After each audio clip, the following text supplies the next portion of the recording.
a Pete Primeau fan.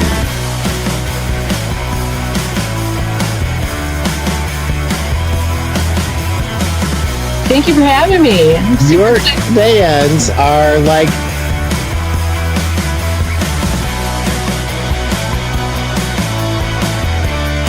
What an honor to be here, Pete. You're a legend. You're a rock star. I'm a legend in my own mind, said my wife. If I can do it, anybody can do it.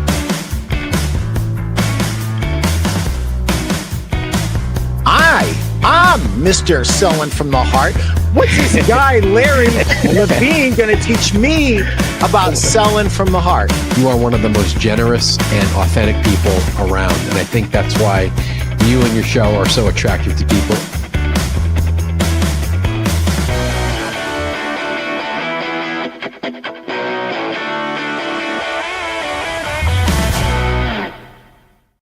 Welcome to the Pete Primeau Show. It is a special edition. We are going live at 6 o'clock, and I woke up at 4, so don't expect a lot, guys and gals. My guest, though, will carry the water. Absolutely guaranteed. Guys, episode 274, Creating Healthy Mattresses with Harry Urquhart-Hay, co-owner of Wisewool. I can't wait to get started. Let's pay the bills really quickly. If you haven't bought my book, Sell a Million, what are you waiting for? Do you have that much traffic that you don't want a few ideas on how to create more traffic? And if that sounds like a sales book, and you're like, Pete, that sounds like a sales book, but you're telling me it's a marketing book. I want a sales book. You want a sales book? I got a sales book for you. Miles and miles of retail selling greatness. And this is over 2 million miles that I traveled by car, 43 years of my experience, plus, and it gets better, plus Chris Tahaney, Randy Thompson, Justin Trumbo, Mark Klingenberg, Jeff Janakovo, Steve Carnes, Mel Opp, Scott Vaughn, Keith Cassinguy, and Brent Batterman all wrote chapters in this book. So this isn't like my book. It's our book. And ladies and gentlemen, if you have to do a sales meeting every week, you've got 3 years worth of sales meetings in this book. You want to put a book in someone's hands that's going to take them from a rookie to a Bachelor of Science level of selling. This book is it. It's it. I'm super proud of it. Grab it. I think it's like under $20 on Amazon. So it's just stupid time. Let me pay the bill. Can't wait. If you have Mattress RSA stories that have dramatically impacted a consumer's life in a positive way, we want those stories. Send them to Chris Tahaney at this email, mattressrsastories@gmail.com. Even if it's a roughed out story, it's, you're like, I'm not a great writer. Chris Tahaney is a great writer. So a big shout out to Chris for 2 things today. Chris, thanks for all you do for the industry. Thank you for hooking me up with Harry. This is going to be a great episode. And thank you for this project. Ladies and gentlemen, let's get behind Chris on this project. Let our success stories be heard. If you have an RSA and he or she's too shy, you as a store owner, put it into Chris, and let's get these stories out. Let's get this book published, and let's have at it. So thank you, Chris, for all you do. And if you want to learn how to build, market, sell, and succeed in the mattress industry, join the Mattress Industry Network group. These are the gentlemen, Steve and Greg, that sponsored the show. Without their sponsorship, the show probably isn't here. we all sometimes feel like we're in business alone. You don't have to be alone. There's over, I believe, 3,200 members in this group. It's 100% free. Hit that QR code, join the group, say hi. I get in here several times a week and join the group. It's 100% free. It's a great group. And Chris, we have MRT. It's one of the few times that I'm ahead of Chris. This never happens. Mark it down on your calendar that this actually happened, because it will never happen again. If you're in the mattress business and you know that there's more to life than just scratching out a living and you want to become the master of your business, this is a group for you. It doesn't matter if you're a single store, a chain of stores. MRT is perfect for anybody that wants to deliver an excellent experience to their customers. They want a business that works for them instead of being a slave to their business. If you're a factory rep or an industry leader, you need to be in this group and see what's happening and see what they're laying down, because it's great. Hit that QR code. It's under $100 a month. I belong to this group.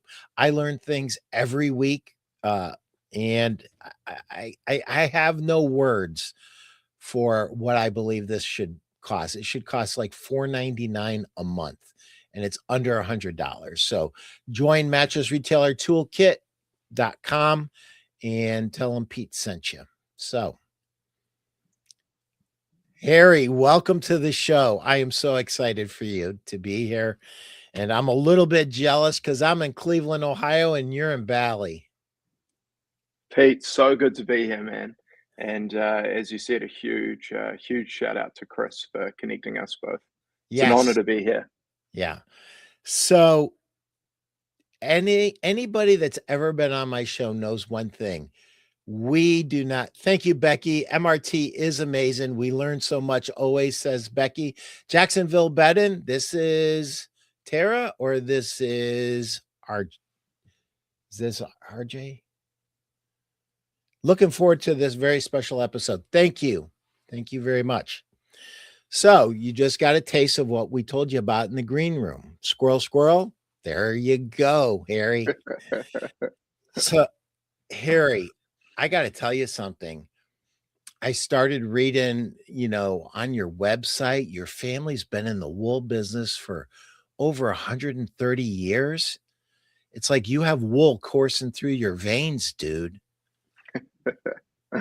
Oh, I know, Pete. It's you got to pinch yourself sometimes, to be honest. It's surreal.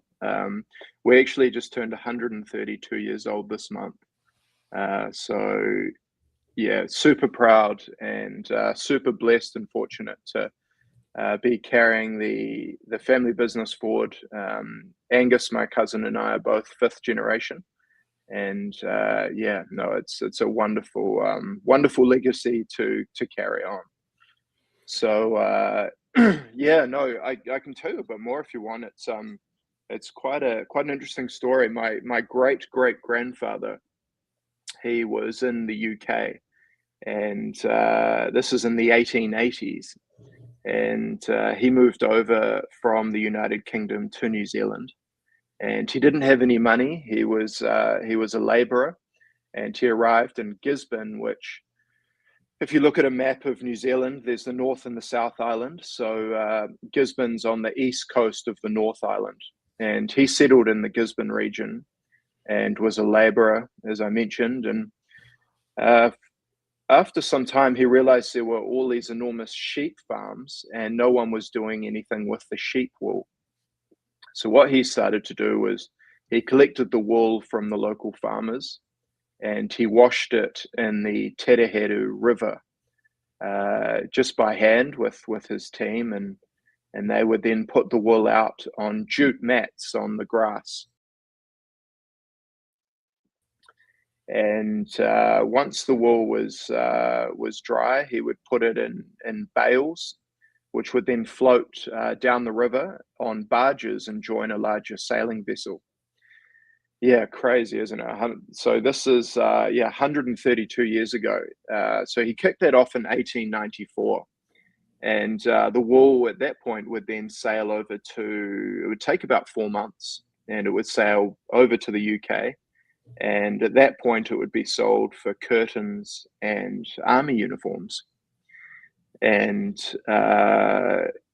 yeah, it's pretty hard case. My auntie and uncle, Henry and Nikki, who are essential in the business. Henry takes care of all of procurement, and my auntie Nikki is in charge of new product development.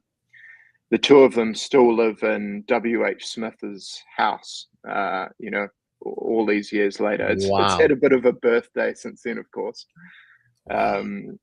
Yeah, so look, super fortunate to have the history behind us. And yeah, ever since then, we've really sort of grown the business. So we now collect wool from between 250 and 300 farms. In New Zealand, our farms are a lot different to sort of those in the States. Big sort of hill country, very lush grass, very wide, expansing farms with lots of rainfall where we are. So there's all-round feed, beautiful lush grass. So all of our sheep are very, very healthy, and as a result, grow brilliant wool. So yeah, no, look, it's a fun journey. It's even though it's been going for so long, it's still very much starting. And yeah, Harry, it just seems to me that this is like the perfect episode at the perfect time. We're having a tough time getting the chemicals that we need to make foam. There's probably too many chemicals in our beds for our well-being.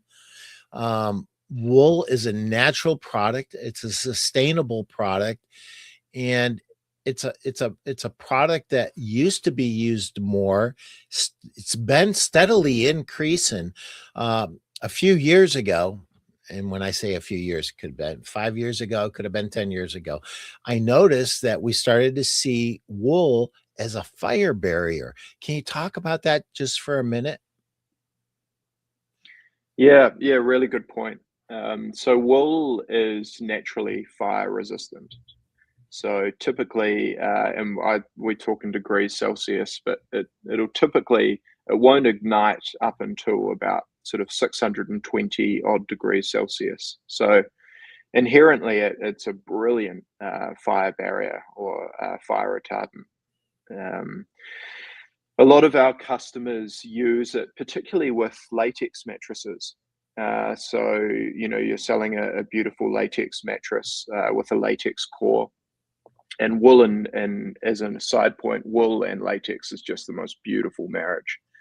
Two natural products coming together, and we can talk more about that. But that's one of the big use cases we see it as a fire barrier, is wrapping latex with a layer of wool. And not only do you get the fire, tick the fire certifications and standards, particularly for certain countries, the UK and the US, where some of those standards are quite high, but you can also take that level of sort of harshness off the latex, and you get that sort of softer, more luxurious feel too. So it serves as both factors in that way. That's awesome. Krista Haney wrote a novel, and I will read this. Harry Urquhart-Hay is genuinely selfless. The time he's invested educating the industry on the importance of quality wool has been massive. He's one of the most credible voices in the natural materials movement, not because it's trendy, but because it's in his DNA, 5 generations deep, not a Johnny come lately chasing opportunity. Anyone serious about elevating their product and driving retail growth through authentic wool storytelling should be wise to stay close to Harry. Chris, thank you. Chris, it almost brings a tear to my eye, mate. Thank you so much. Yeah, it's easy when you grew up with it, and mate, right back at you. Yeah. As Pete's mentioned, you're such an authoritative voice in the industry too. So, mate, I'm just lucky we met each other. That's awesome. So let's talk more about wool. We're seeing wool being used more and more. Um, it is a beautiful marriage. Latex and wool, go hand in hand. There's a natural story there, especially if it's certified Goals latex, um, and it's how does that work in wool? I'm curious. Is there certifications or how is that certified B? Is that something I should know about and I don't? Yeah, yeah. Certifications is a fascinating one. We could almost dedicate this whole episode to certifications. What have we learned about them? So you can spend, as a manufacturer and a supplier, you can spend your whole life chasing the latest certification trends and fads. You can waste a lot of money trying to keep up with the certification that's trendy in the moment. I think what we have tried to do is just really go back to square one. And if the wool is of good quality on the farm, so the farmers have looked after their flock of sheep, the sheep are well watered, well fed, have access to amazing green grass, good grazing, limited sort of vegetable matter, which is VM if you call it. So sort of sticks and twigs and spurs, which might get caught in the coat of the wool and the fleece. All of the factors on farm make for, if you get it right at the beginning and take care of good wool from the start, you will get a great product at the end. So we've really tried to keep it simple from a certification perspective and focus on what matters at the beginning. And if you look at farmers, all of our farms are what's called NZFAP certified.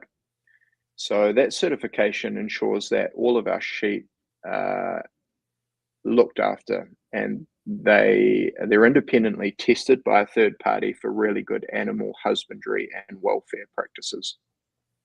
So for us, that's always the most important thing, that the sheep are looked after well. And as I said, as a result of that, everything flows through. So from a certification perspective, that's our main point. We also have the B you were referring to before is a relatively new certification called B Corp. And B Corp is not just relevant to the wool industry. It's a global movement which adheres to basically a business for good. And a business is certified on 5 different sort of facets of the company. It's things like looking after your staff, paying your staff well. There's no you're, from a sustainability perspective, you're doing everything you can be. You're speaking honestly about your product.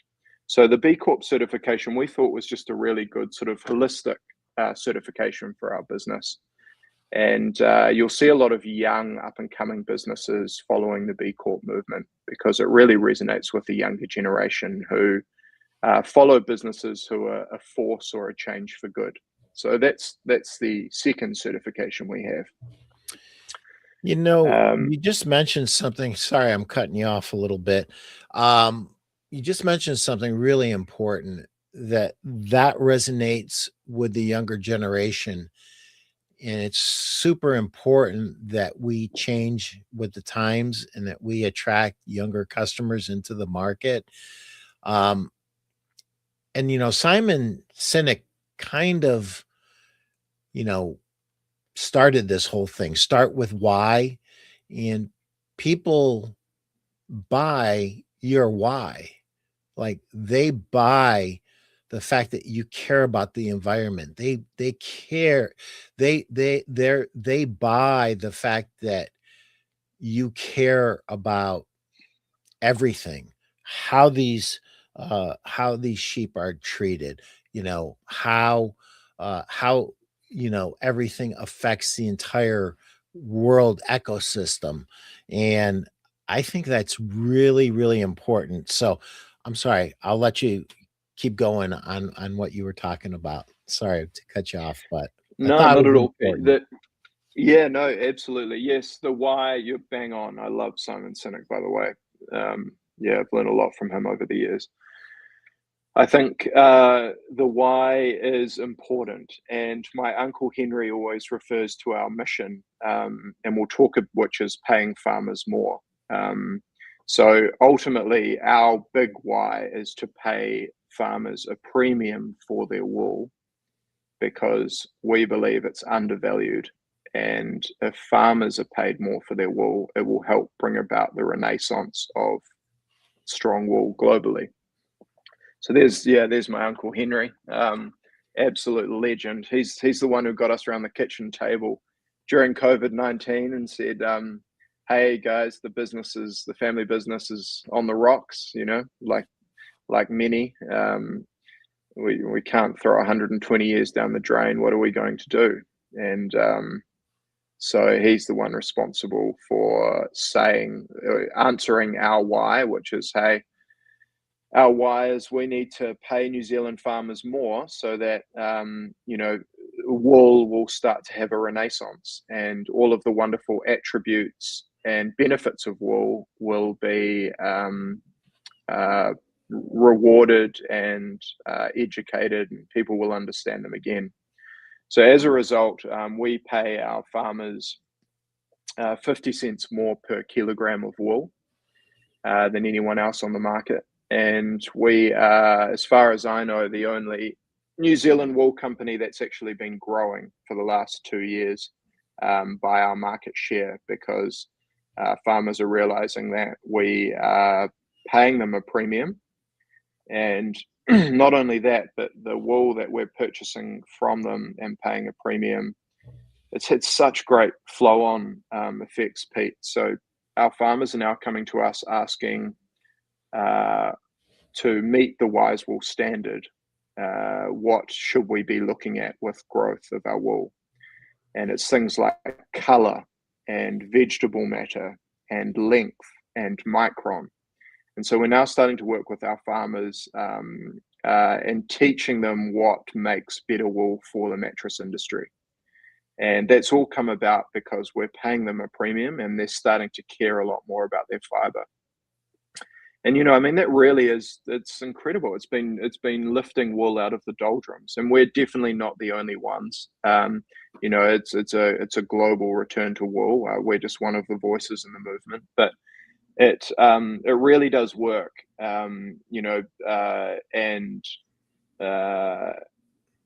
As a result, we have been able to increase our supply of wool, and it's given us a lot more firepower to start to export globally and really educate people about the benefits of wool, which has been lost. As soon as synthetics came on board big time in the 80s, particularly, polyester. It was about 1985 is when the sort of global wool market really collapsed, and people forgot the benefits of wool.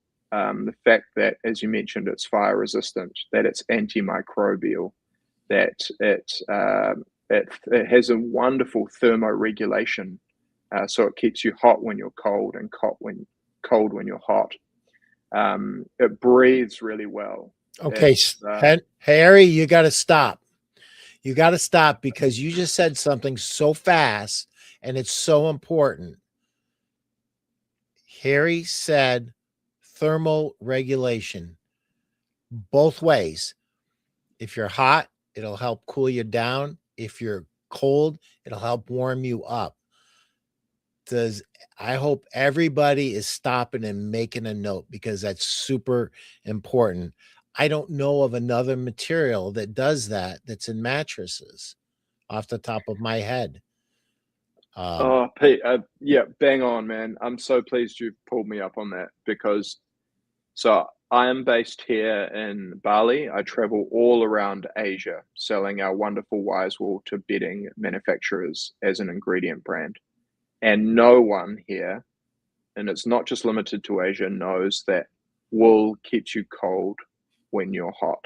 everyone thinks it's brilliant in the winter. You know, it keeps you warm, but wool is the only natural fiber that works both ways. And we can break that down just to sort of educate people a bit more. So one of wool's amazing attributes is that it can store up to 35% of its weight in moisture. So if you're sleeping, and I mean, the stats are, and you'll know better than me, it's all about temperature. Majority of people have a bad night's sleep because of not being able to control the temperature. It's too hot or too cold. Now, with wool being able to absorb moisture from your skin, what that does is that evaporates the sweat on your body and makes your skin dry. And therefore, it allows it not to, the temperature to change, because dry skin ensures that you're not sweating or trying to cool yourself down. So it's so important that, and I always love to tell the story, and this is a good one for people on the mattress shop floor. You can go back through photos of the Sahara desert, 100, 200 years ago, and people are wearing full, thick wool in the middle of the desert. And why? Because it's thermoregulating. All you have to do is buy a wool comforter or duvet or topper, and you will notice the difference immediately. And it works all year round. We spoke about that it can keep you cool when you're hot, but obviously it goes the other way too.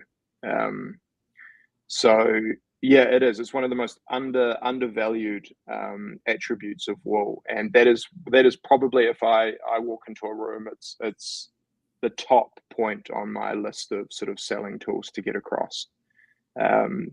Often I will, for example, you can put your hand under a piece of wool or squeeze it like a stress ball. And if you were to squeeze some polyester like a stress ball, you will notice your hand will become quite clammy and wet, sweaty. Whereas if you do that with wool, it won't. And again, it's because the fiber it's like a living thing. It absorbs the moisture and then slowly releases it. So it really does control the temperature. What Harry just said, ladies and gentlemen, if you are a sales pro working on a retail floor, your vendor has wool in the product that you sell, that presentation right there, that's important. I mean, showing a customer something and proving that this benefit is real in real time with a customer.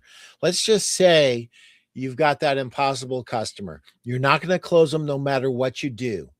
But you took the time and you made that presentation with wool in one hand and polyester in the other hand.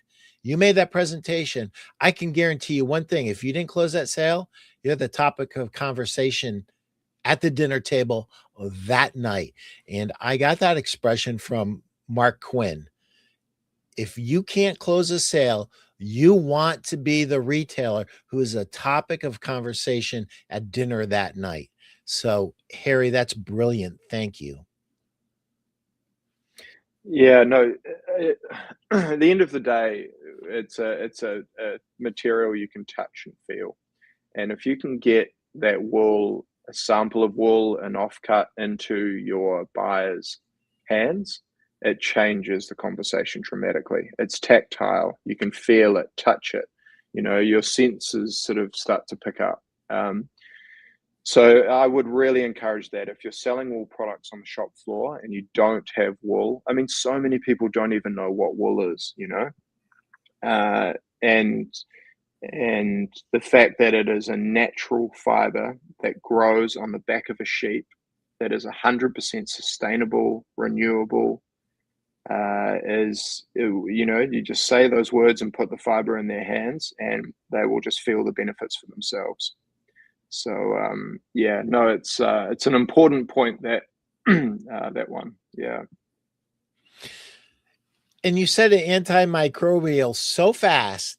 Everybody says it, but nobody really lives it, or very few really live it. There's a lot of products that, there's such a little amount of it in the given mattress that it couldn't possibly impart any real benefit.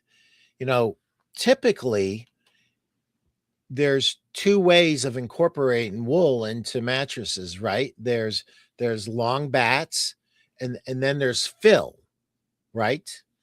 So can you talk about those two differences and what they accomplish in a mattress?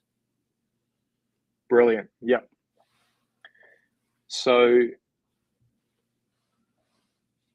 in a dream world, you would put as much wool and natural materials within your product, in your sleep environment, because you will just have a better, more restful, natural night's sleep. Now, the wool batting, or as we call it, wise layer, is different thicknesses of wool which has been bonded together. Now, we can go into a bit technical things here. So that wool bonded in the rolls of different thicknesses can be done in two ways. Firstly, it can be bonded with synthetics. So you would put the wool, after you've carded it and put it into a batting-like form, you would put it in an oven and you would melt, say, polyester fiber or a binder with the wool to bond it together as a batting product. So that first option is adding synthetics to the wool. The second option is a process called needle punching, where you needle the wool together so the fibers interlock. Effectively, you get the same finished batting or roll product of wool. However, one process the wool has been bastardized and synthetics have been added. Now, might I note, in the US, I would say 80 to 90% of wool products have synthetic additives. The second process of needle punching, where you're, it's all 100% wool, you don't lose any of those wonderful natural attributes of wool. Now, so that is obviously the second option is what we do at Wisewool. And you actually get a product which will last a lot longer in the mattress. So the reason being is that those synthetic, this is a myth, by the way, but those synthetic fibers in the past have been deemed as really good scaffolding to keep the wool intact, which is just absolute rubbish. If you needle punch the wool correctly and ensure you use the same length of fibers, the wool will actually last a lot longer because it is really well interlocked. I always like to talk about the length of fibers with a sweatshirt or a t-shirt. I'm wearing a wool t-shirt at the moment, and if this was made cheaply and corners have been cut, where short and long fibers were used in the making of this garment, over time, the short fibers would come out of the garment and it would start to pill and it wouldn't last as long. So it's really important for people and companies who are buying wool to ensure that the fiber length is really, really consistent, because then the fibers will entangle well together and will last a lot longer. And as a result, going back to the batting and roll product used within a mattress, that will last a lot longer because the fibers are a lot more aligned. And so after movement and weight, it will hold its form and its shape. So that first roll of wool is typically used in a mattress, as you mentioned, through a quilting process. And wool works really, really well through quilting machines. A funny thing, and this just highlights its natural attributes once again, needles on quilting machines don't actually heat up as much with wool, again, because it's a natural product. and it's typically applied within quilting. Now, you don't you don't need a synthetic backing or carrier to run with the wool either. That's another big myth that needs to be busted. If you use really quality mattress fabric, as in, you know, the external ticking, the wool fibers won't migrate through it. So once again, you're getting wool closer to the body, where you will get a lot more of wool's wonderful attributes like the thermoregulation, the antimicrobial nature, etc. Now, the batting in the wool is one of the big things that not many manufacturers know at all, is going back to the farm. So if you want good batting in this first product we're talking about, you really need to, we've spoken about consistent fiber length, so the product will last, but you also need to ensure that there is very low or no vegetable matter. And that is the sticks, the twigs, the bits of dirt that were on the sheep's fleece when it was shorn. Now, if you purchase cheap wool, which has lots of vegetable matter, then as you move through the supply chain of washing the wool, it is very, very hard to get that debris out of the fleece unless you use lots of chemicals. And so those bits of vegetable matter, and I actually, funnily enough, have seen it this week. I received 3 samples from the US of wool with lots of vegetable matter. And that vegetable matter will come through in the product. So you'll have little bits, the sticks and the debris it just will make an inferior product within the mattress itself. So looking for a really clean wool to go within mattress is vital. And that cleanness, Pete, tell me if I'm covering too much ground here, but keep going. I'm taking notes. This is great. Okay, brilliant. So the other thing is that cleanness. Okay, so this is another bee in my bonnet. I turn up to companies and they say, oh no, wool smells. We will have too many complaints. All right, it smells like it's come straight off a farm. I can smell the lanolin, which is, one of the big characteristics of the wool, the natural oil that keeps the sheep's wool clean. Now, this is absolute rubbish. The reason wool smells and has a strong wool smell is because inferior wool has been used at the beginning and it has not been washed correctly. So our washing process at Wisewool, we have a secret recipe where we wash the wool twice, not once, twice, and it is also washed naturally, just with water and detergent. So we're not adding any chemicals. A lot of companies might bleach the wool or add chlorine. And this is just, you may as well be using a synthetic product if you're using, those 2 chemicals. You must honor wool in the rawest form possible. And if you can do that by not changing the fiber and keeping it, inherently natural, you will get all of the benefits of the wool. So if we were to summarize that first batting or roll product, which goes into quilting of mattresses and also comforters and duvets, you want wool that has very little vegetable matter. You want wool that is very, very clean and has been washed well, ideally twice, so it doesn't smell. And you want really, really uniform fibers so that the batting or the roll of the wool will last.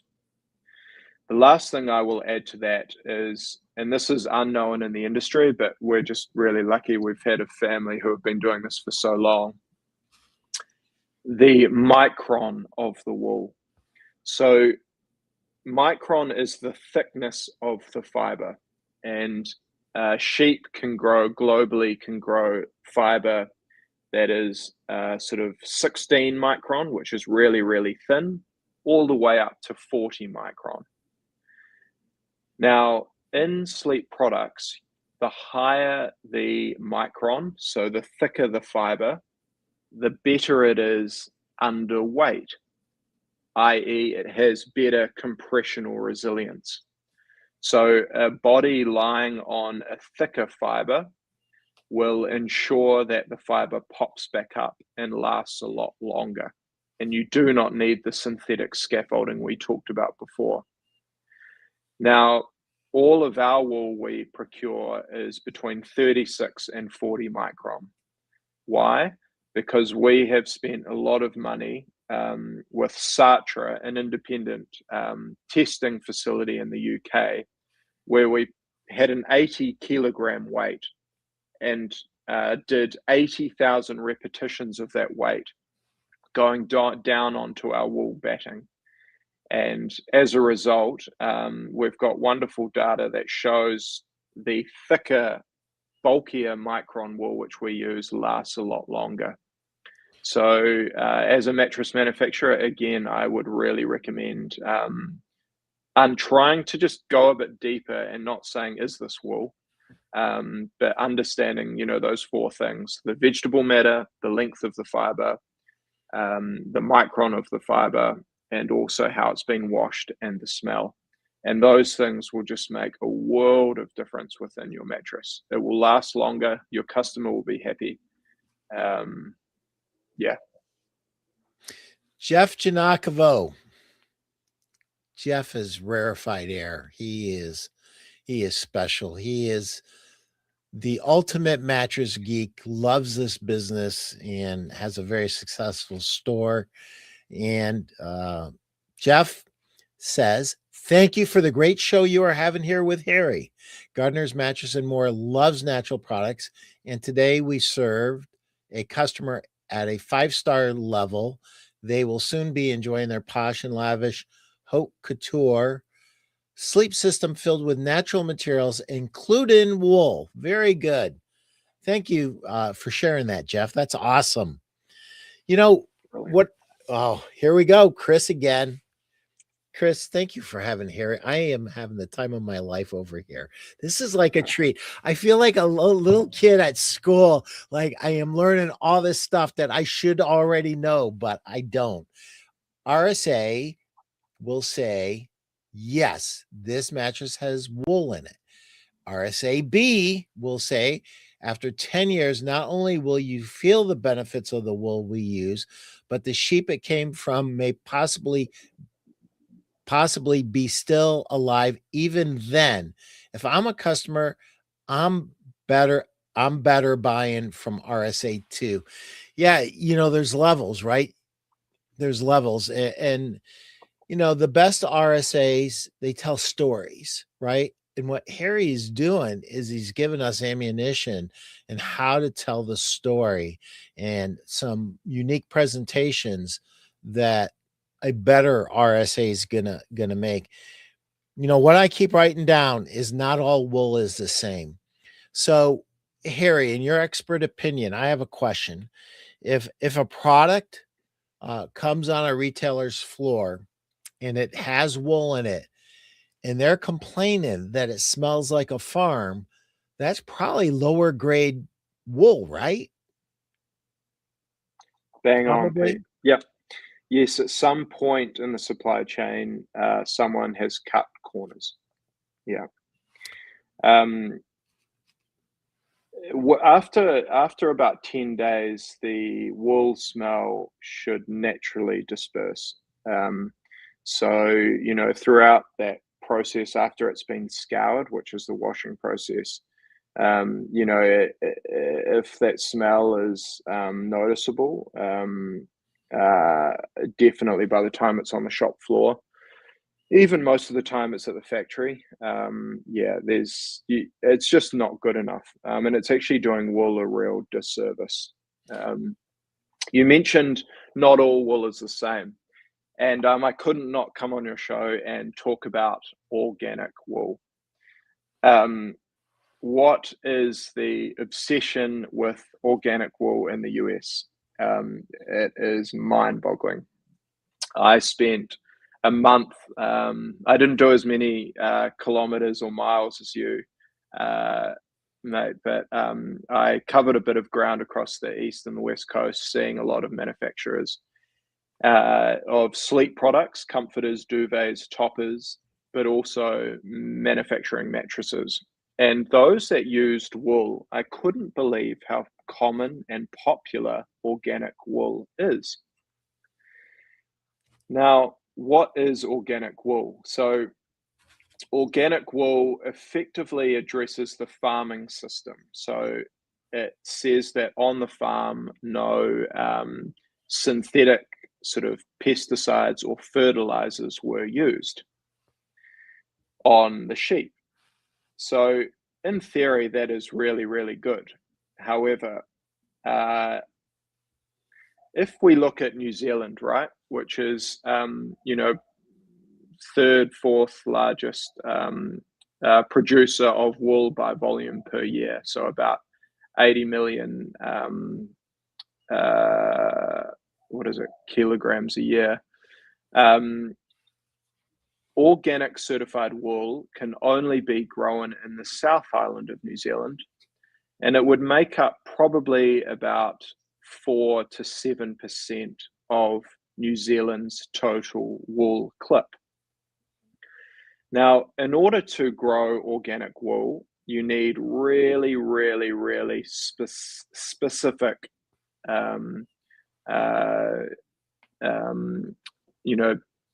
traits on the farm. So the weather has to be really good, and the grass needs to grow really well naturally. What ends up happening, Pete, is these sheep come under a lot of duress and stress because, for example, they might get fly strike because they aren't having any assistance with sprays, for example, stopping flies attacking the sheep.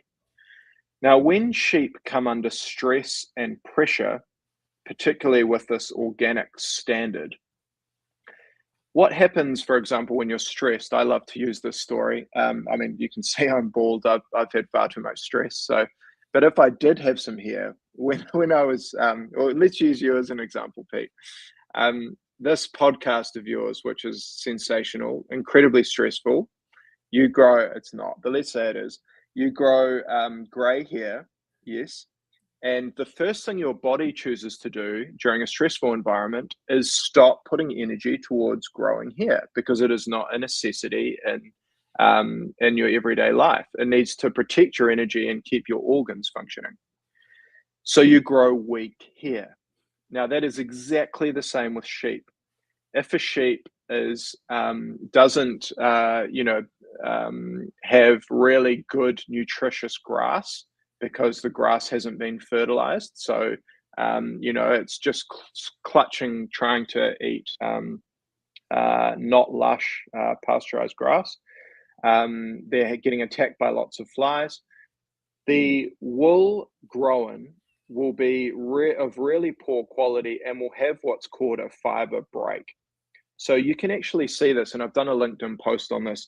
If you hold the strain of wool or the fiber up to the light, you can actually see a weak point.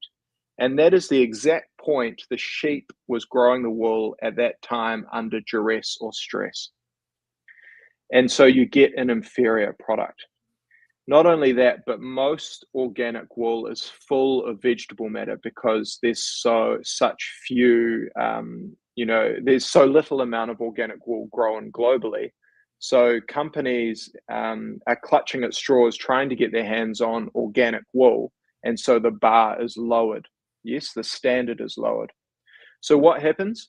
You get an inferior product of wool moving through the supply chain. So I'm not at all against organic wool, okay, because wool is far better than synthetics. But I'm just telling you the truth of what I see out there in the field every day. And organic certified wool in the US is such a big buzzword. And I think we really need to break it down as to what it actually means to the fiber. because we have had to process organic wool, and it is just 9 times out of 10 is so inferior to creating a longer lasting product. Now, a lot of customers and people will say, oh, but it's organic, and the sheep haven't had any chemicals used on their grass or on the sheep. Well, yes, you could say that, but what happens? The wool has to be washed, doesn't it, after it's been shorn? So the sheep have a haircut, the wool is collected, the wool is graded, and then it goes to have a wash. So all of the lanolin and dirt is removed. Where does that washing take place? It all takes place in the same washing works. So I've got tests to prove this. So if you washed, for example, our Wisewool, where we focus on the better attributes of wool, but we don't have the organic certification, and you wash the organic wool, if you both wash Wisewool and organic wool together at the same time through the same washing methods, both will come out with no chemical detection. So it's still going through the same process, right? And you're still getting the same results at the end. This, of course, is dependent on the type of washing condition. So we're not bastardizing the wool with any chemicals, we're washing it naturally. But you will have the same test result where there is no chemicals or additives after the washing process. So I'm just telling you this because I think we need to educate. Organic wool is wonderful, but you may not be getting a longer, better quality fiber, which will last within your sleep products. I spoke first thing on this pod with you about how you can spend your whole life chasing certifications. We have seen wool suppliers chase this organic certification all day long, and it has just ended in tears. I could tell you a story of a farm who tried to turn organic and grow organic certified wool and gave up after 11 years because the sheep were miserable. They were covered in flies. They weren't growing bulky, resilient, good quality wool, all to reach this certification. So a lot of the times, certifications aren't what they appear to be. This has been such a treat, Harry. I have to ask you this question. I can see your Uncle Henry saying, Harry, that organic crap, it's all rubbish. And let me tell you why. I can see that happening. I can see that conversation. Many times, Pete, honestly. And going back to, you touch the wool and you compare it, it's just not apples for apples. Yeah. Thank you for destroying a bunch of myths. I feel like I am so much better educated right now. Thank you. This has been an absolute treat. I have to ask you a question, though, my friend. Is there a question that I should have asked you that I didn't? Oh, Pete.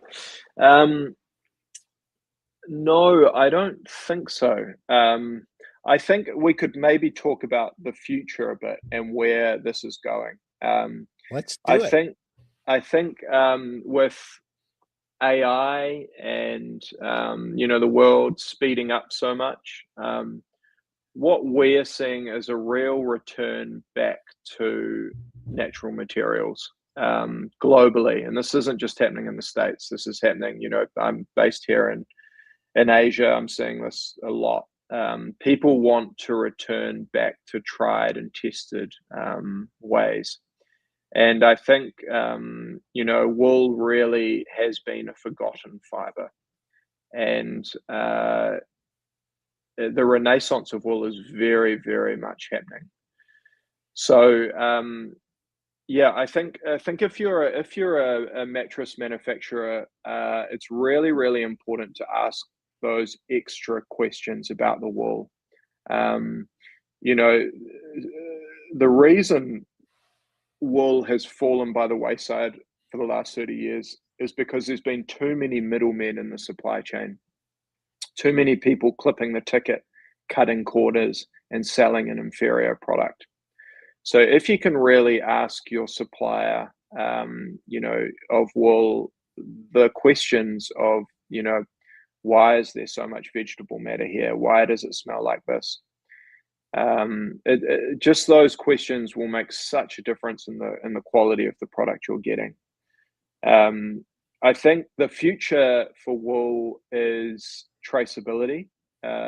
We are just in the process of launching Wise Trace, where every roll of wool or bale of wool you receive as a manufacturer and downturn as a customer will have a QR code talking about the 3 or 4 farms that wool has come from.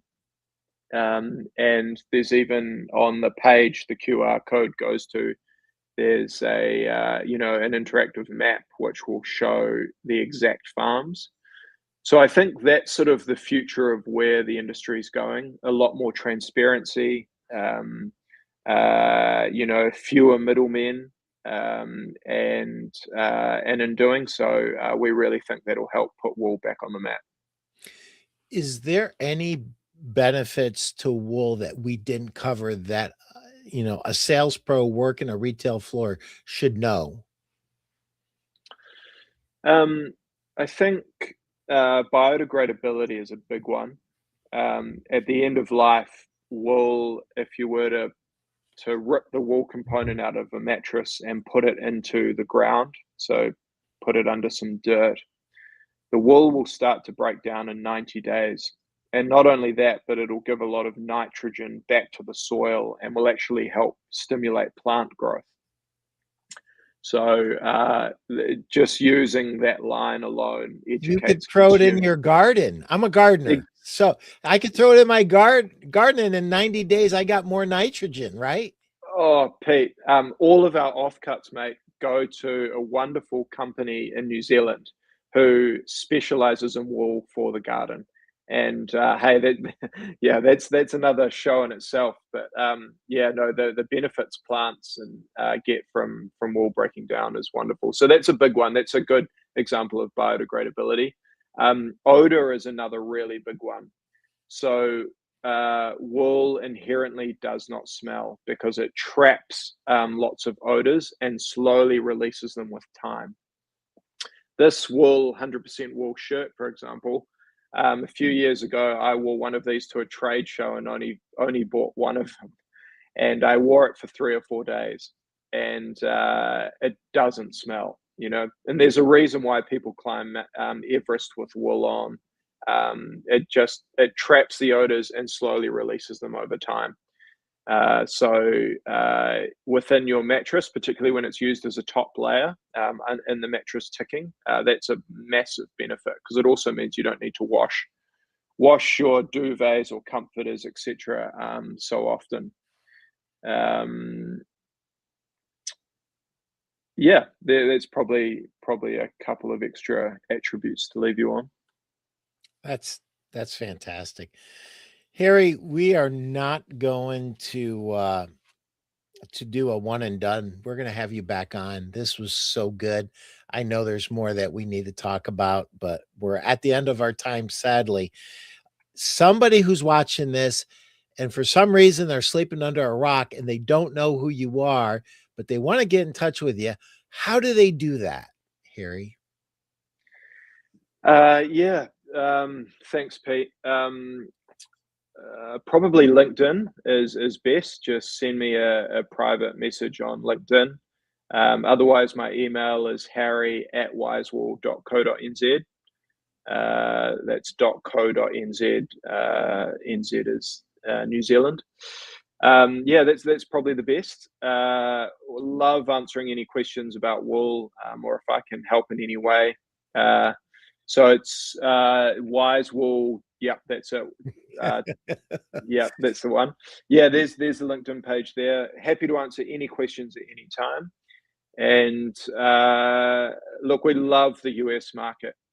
We've just been sending our first few containers over to the US, which is super exciting. And big fan of the market, big fan of the country. So any people who have any questions there or want to know more, please get in touch. Awesome. Harry, thank you. This has been a treat. I feel so educated. And I have to tell you, there's 5 generations of your family that are so proud of you. Thank you for what you're doing. It's really good. Marnie Kirby says, excellent info. Thank you. And I want to thank Marnie, Jeff Chinakovo, Becky Woolman, RJ Williams, Scott Vaughn, David Grange, and Chris Tahaney for asking questions, for making comments, for being here live.